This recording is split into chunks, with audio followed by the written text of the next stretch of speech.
आदिवासियों की 8%। इसीलिए तो हम यहां आए हैं।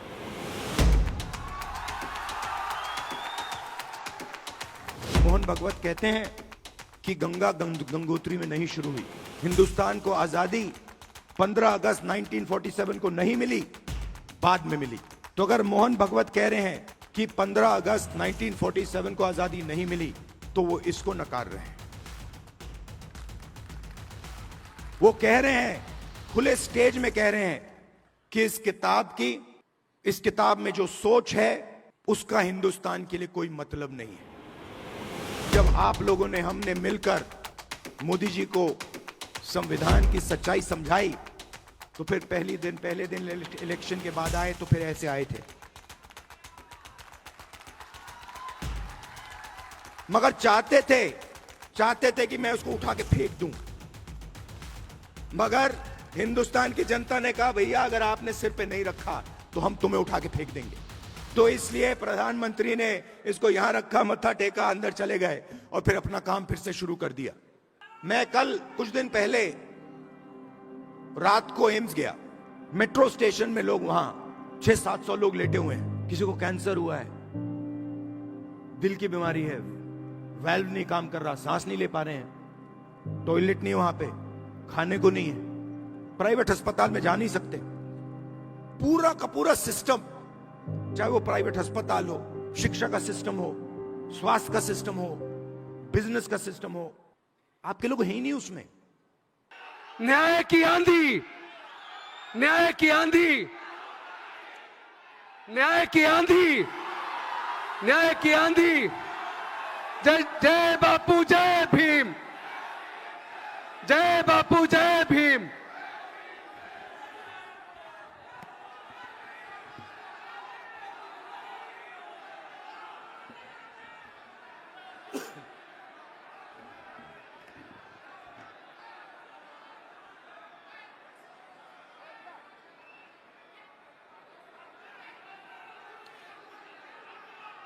अनिल जैन जी, अनवर अली जी, राजेंद्र पाल गौतम जी, जगदीश प्रसाद जी, एडवोकेट यूनुस जी, एडवोकेट राजीव रंजन जी, राजन जी, विजय चौधरी जी, संजय वाल्मीकि जी, विनोद चौधरी जी, मनोज प्रसाद प्रजापति जी, भागीरथ मांझी जी, भाइयों और बहनों, आप सबका यहां बहुत बहुत स्वागत।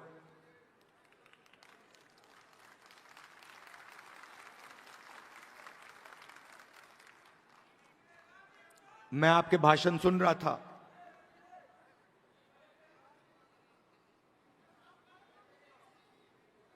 संविधान की बात हो रही थी।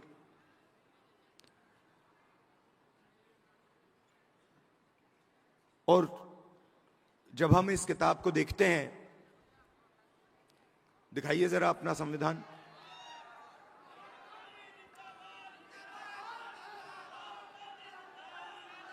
ये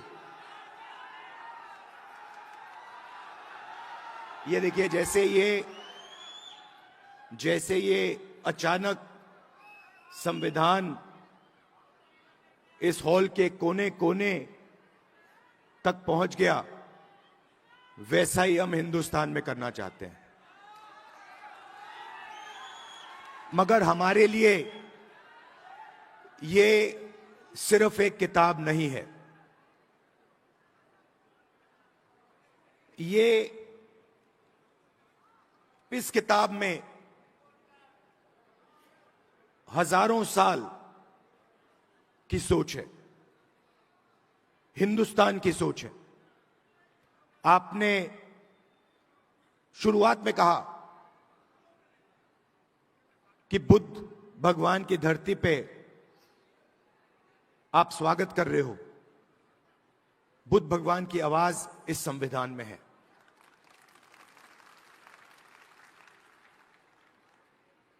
और हर स्टेट में जो बड़े से बड़े महापुरुष हुए हैं, चाहे नारायण गुरु जी हों, बसवना जी हों, फूले जी हों, गांधी जी हों, अंबेडकर जी हों, इन सब की आवाज इस संविधान में है। मगर सिर्फ उनकी आवाज इस संविधान में नहीं है। इस संविधान में एक और चीज है। इस संविधान में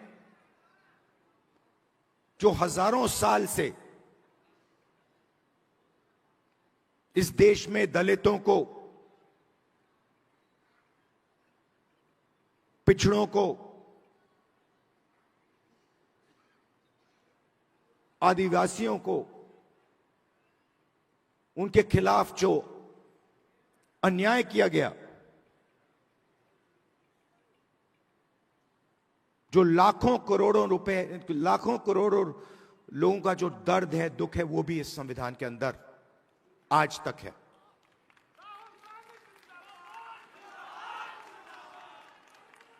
और इस संविधान ने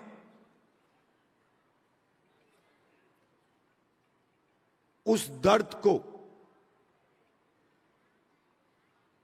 पूरी तरह नहीं मगर थोड़ा सा कम किया है।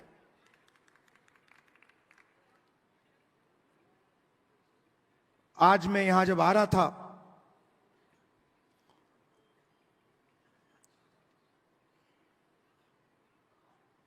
गंगा जी की ओर मैंने देखा, गाड़ी में बातचीत हो रही थी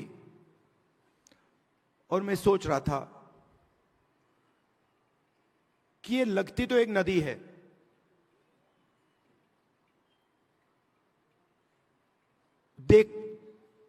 मैं इसको देख रहा हूं, एक नदी दिख रही है, मगर इसका पानी, इस नदी का पानी सब जगह है। अगर आपने आज सुबह पानी पिया तो वो आपके अंदर है, आपके खून में है। अगर आपने आज सुबह रोटी खाई तो उस रोटी में था। वैसे ही ये इस संविधान का विजन वही था। हम चाहते थे कि जैसे गंगा का पानी सब जगह जाता है, वैसे ही विजन था कि इस संविधान की जो सोच है वो हिंदुस्तान के कोने कोने में, हिंदुस्तान के हर व्यक्ति के अंदर, हर संस्था के अंदर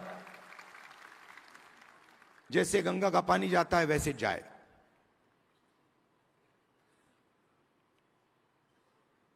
और कुछ दिन पहले मोहन भागवत कहते हैं कि गंगा गंगोत्री में नहीं शुरू हुई। हिंदुस्तान को आजादी 15 अगस्त 1947 को नहीं मिली,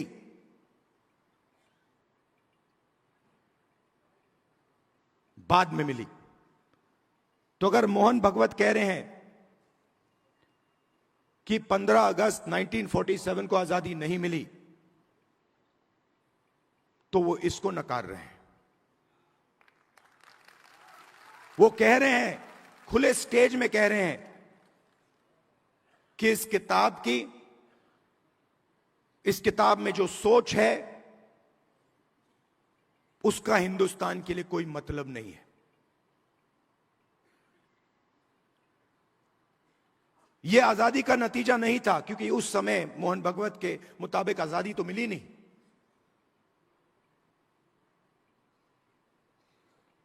और इसकी सोच को, अंबेडकर जी की सोच को, गांधी जी की सोच को, बुद्ध भगवान की सोच को, फूले जी की सोच को वो मिटाने लगे हैं। हिंदुस्तान की हर संस्था से, हर इंस्टीट्यूशन से, फाइनेंशियल सिस्टम से, इकोनॉमिक सिस्टम से, पॉलिटिकल सिस्टम से, सोशल स्ट्रक्चर से मिटा रहे हैं उसको। आप मुझे बताओ इस किताब में कहां लिखा है कि हिंदुस्तान का पूरा धन 2-3 आदमियों के हाथ में जाना चाहिए? कहां लिखा है इस किताब में?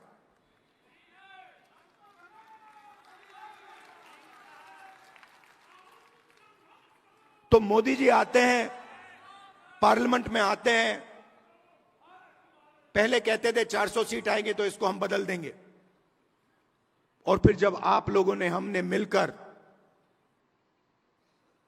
मोदी जी को संविधान की सच्चाई समझाई,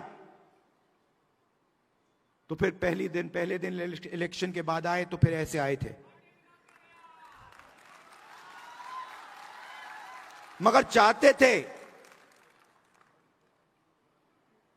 थे कि मैं उसको उठा के फेंक दूं, मगर हिंदुस्तान की जनता ने कहा भैया अगर आपने सिर पे नहीं रखा तो हम तुम्हें उठा के फेंक देंगे।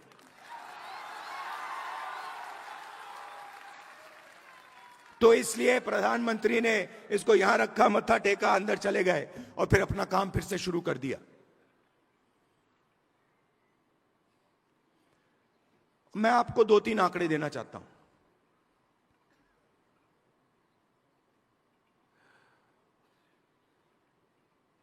सबसे पहला आंकड़ा, आपने रिप्रेजेंटेशन की बात की, आपने कहा कि पॉलिटिकल रिप्रेजेंटेशन होना चाहिए।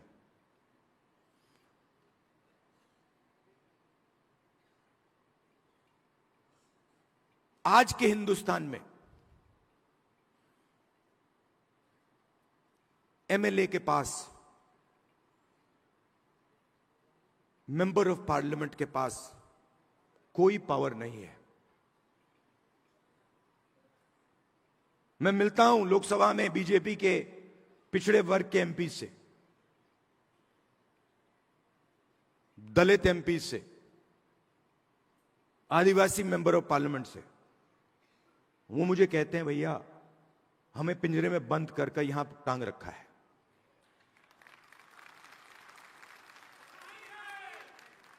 पावर कहीं और है, रिप्रेजेंटेशन कहीं और है।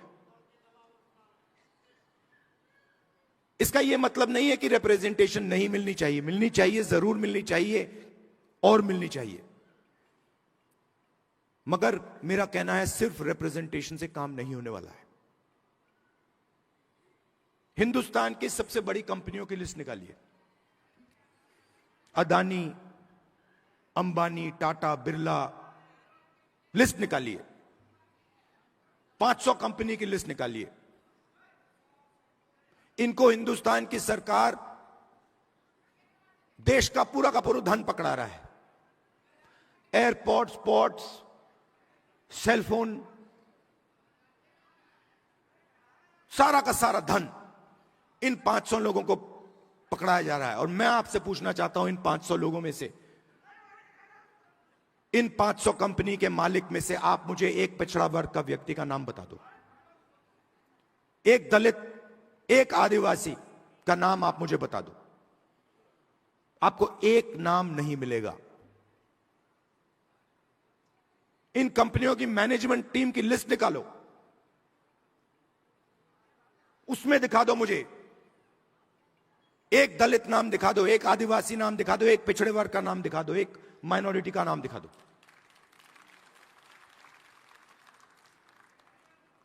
मीडिया में देखिए, एंकर्स की लिस्ट निकालिए, मालिकों की लिस्ट निकालिए। 20-25 कंपनियां, मीडिया की कंपनियां पूरा नैरेटिव बनाती हैं, हिंदुस्तान का नैरेटिव बनाती हैं। उसमें किसान की कभी बात नहीं होगी, पिछड़ों की कभी बात नहीं होगी, दलितों की बात नहीं होगी, मजदूर की बात नहीं होगी।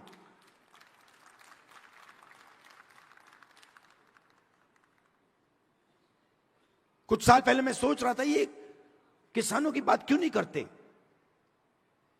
सच्चे मुद्दे क्यों नहीं उठाते, बेरोजगारी की बात क्यों नहीं करते।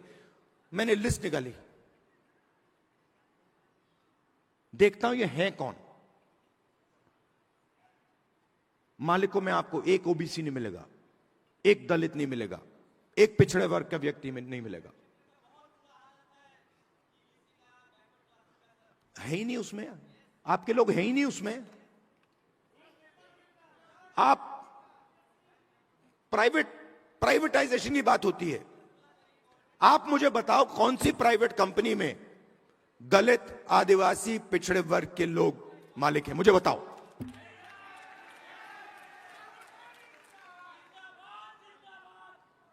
मैं कल कुछ दिन पहले रात को एम्स गया। मेट्रो स्टेशन में लोग वहां 600-700 लोग लेटे हुए हैं। किसी को कैंसर हुआ है, दिल की बीमारी है, वाल्व नहीं काम कर रहा, सांस नहीं ले पा रहे हैं, टॉयलेट नहीं वहां पे, खाने को नहीं है, प्राइवेट अस्पताल में जा नहीं सकते।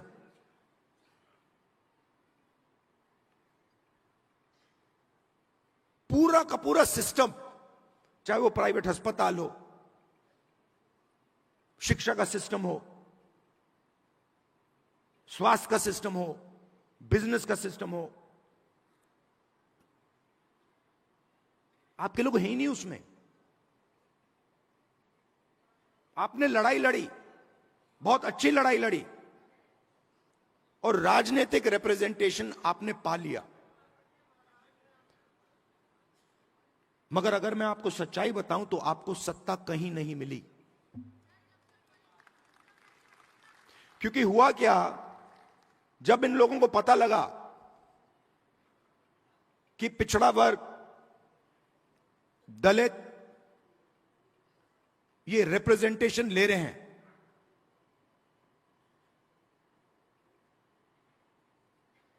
तो इन्होंने रिप्रेजेंटेशन आपको दे दी, मगर पावर कहीं और ले गए।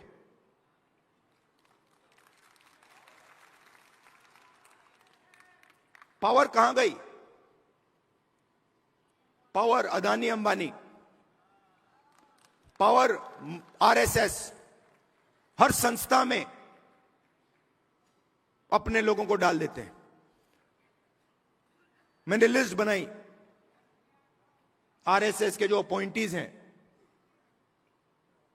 हजारों अपॉइंटीज होते हैं सरकार में, बोर्ड, कॉर्पोरेशन, गवर्नर, हजारों होते हैं। मैंने लिस्ट निकाली, ये आरएसएस सत्ता के सिस्टम में किसको डाल रहा है। उसमें आपको एक पिछड़े वर्ग का नहीं मिलेगा, एक दलित नहीं मिलेगा, एक आदिवासी नहीं मिलेगा।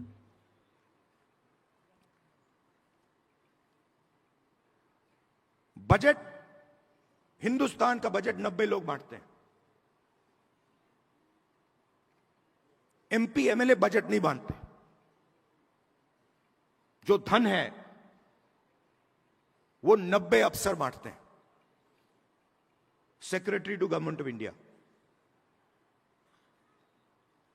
मैंने लिस्ट निकाली, ये है कौन?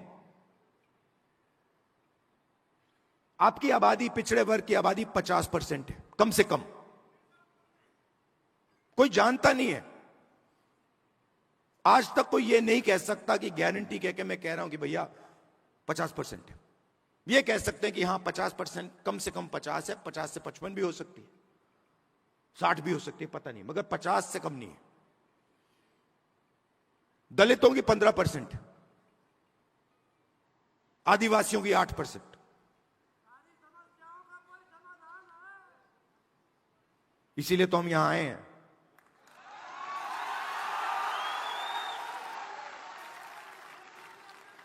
तो तकरीबन 90% दलित, आदिवासी, पिछड़े वर्ग के लोग माइनॉरिटी हैं। और अगर आप उन अफसरों की लिस्ट देखें तो 90 में से 3 ओबीसी वर्ग के हैं। आपकी आबादी 50%, 90 में से 3 आपके। और अगर हिंदुस्तान की सरकार 100 रुपए खर्च करती है बजट में, 100 रुपए बांटती है, तो ओबीसी अफसर 5 रुपए का निर्णय लेते हैं। आबादी 50%, बजट में भागीदारी 5%। दलित 15%, उनके भी 3 अफसर। 100 रुपए बंटते हैं, 1 रुपया उनका अफसर निर्णय लेता है, 1 रुपए का। आदिवासी 8%, 8% आबादी, 100 रुपए में से 10 पैसे की भागीदारी। तो अब आप सब मिला लो, सब मिलाकर 100 रुपए में से 6 रुपए 10 पैसे का निर्णय आप लोग लेते हो। माइनॉरिटी भी उसमें ही है, वो भी उसी में है। तो आपकी भागीदारी 6%, 7%, 8%, आपकी आबादी 90%। प्राइवेट सेक्टर में पूरा का पूरा धन 200 लोगों को जा रहा है, उसमें आपका एक आदमी नहीं। एम्स के सामने आपके लोग मर रहे हैं, मगर प्राइवेट अस्पतालों के मालिक की लिस्ट निकालिए, आपका एक आदमी नहीं उसमें। आपके बच्चे लाखों रुपए देते हैं प्राइवेट एजुकेशन इंस्टीट्यूशंस में पढ़ने के लिए, उनकी मालिकों की लिस्ट निकालिए, आपका एक आदमी नहीं उसमें। जीएसटी कौन देता है? आप देते हो। बजट में पैसा कहां से आता है? आसमान से थोड़ी टपकता है। बजट में पैसा, जीएसटी का पैसा आता है, जीएसटी का पैसा आप देते हो। जितना पैसा अगर अदानी शर्ट खरीदेगा, यही शर्ट जो आपने पहन रखी है, अगर वो यही शर्ट खरीदेगा, जितना टैक्स आप दोगे उतना टैक्स वो देगा।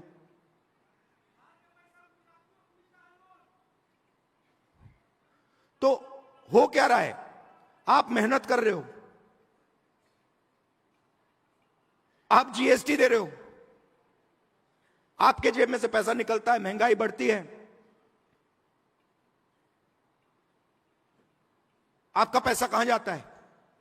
प्राइवेट अस्पताल में जाता है, प्राइवेट यूनिवर्सिटियों में जाता है, सीधा ट्रांसफर हो रहा है। दलित, आदिवासी, पिछड़े वर्ग, माइनॉरिटीज, आपके जेब में से पैसा ट्रांसफर हो रहा है बस, और आप देखते रह रहे हो। यह प्रॉब्लम है। अब पहला कदम हमारे लिए क्या है, मैं आपको बता देता हूं। पहला कदम हमें यह पता लगाना है कि सच्ची स्थिति क्या है, सच्ची सिचुएशन क्या है। जाति जनगणना, और हम छोड़ने वाले नहीं है। और यह बिहार वाला जाति जनगणना नहीं, ये फेक जो जाति जनगणना इन्होंने किया है, लोगों को बेवकूफ बनाने वाला, ये नहीं। और जाति जनगणना के बाद आप क्या एक्शन लेंगे, वो सबसे जरूरी है। जाति जनगणना क्या है? जाति जनगणना एक्सरे जैसा है। किसी को चोट लगती है, डॉक्टर के पास जाता है, कहते हैं डॉक्टर मेरे हाथ में दर्द है। डॉक्टर एक्सरे करता है, कहता है हां हाथ टूटा हुआ है। तो जाति जनगणना एक्सरे, एमआरआई जैसी चीज है। उससे दूध का दूध, पानी का पानी हो जाएगा।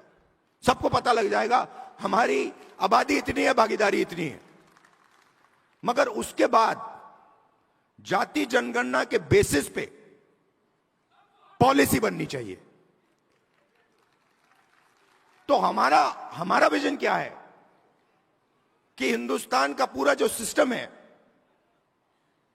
जो कोलैप्स कर रहा है, क्यों कोलैप्स कर रहा है? क्योंकि अन्याय है। गरीब लोगों के पास रोजगार नहीं है, किसान को सही आमदनी नहीं मिलती, मजदूर को सही कॉम्पेंसेशन नहीं मिलती। क्यों? क्योंकि पूरा का पूरा धन वही 10-15 लोगों के हाथ में जा रहा है। तो एक बार जाति जनगणना होगा, हमें पता लग जाएगा कि किसकी कितनी आबादी है, और हिंदुस्तान के सिस्टम में उसकी कितनी भागीदारी है, प्राइवेट अस्पतालों में कितनी भागीदारी है, कॉलेजेस यूनिवर्सिटीज में कितनी भागीदारी है, मीडिया में कितनी भागीदारी है, कॉर्पोरेट इंडिया में कितनी भागीदारी है, ब्यूरोक्रेसी में कितनी भागीदारी है। और उसके बाद हम सही प्रकार से विकास की बात कर पाएंगे। बिना जाति जनगणना विकास की सही तरीके से बात नहीं की जा सकती है। तो इसीलिए मैंने पार्लियामेंट हाउस में कहा है, साफ कहा है कि चाहे कुछ भी हो जाए, मोदी जी के सामने मैंने कहा है, चाहे कुछ भी हो जाए, कांग्रेस पार्टी इसी लोकसभा में और राज्यसभा में जाति जनगणना आपके मुंह के सामने पास करेगी।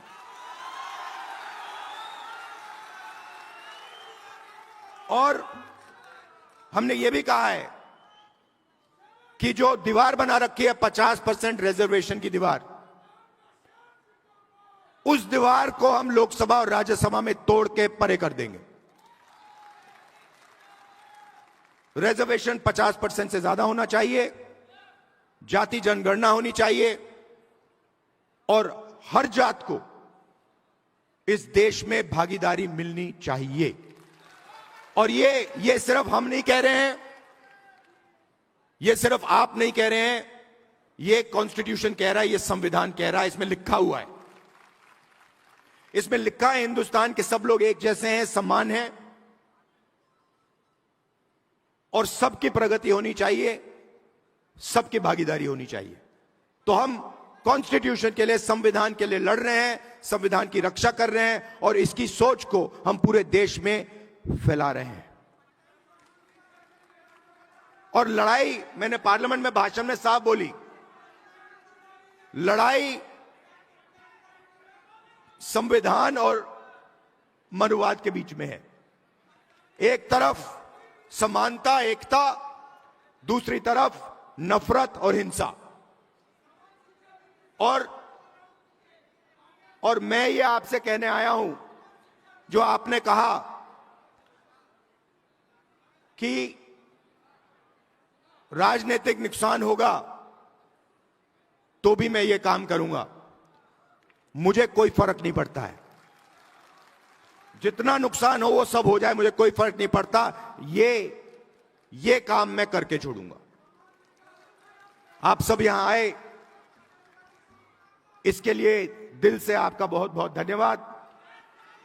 और ये जो मैसेज है आप गांव गांव में फैलाइए, संविधान का मैसेज, जाति जनगणना का मैसेज और 50% रिजर्वेशन की दीवार को तोड़ने वाला मैसेज। धन्यवाद, नमस्कार, जय हिंद।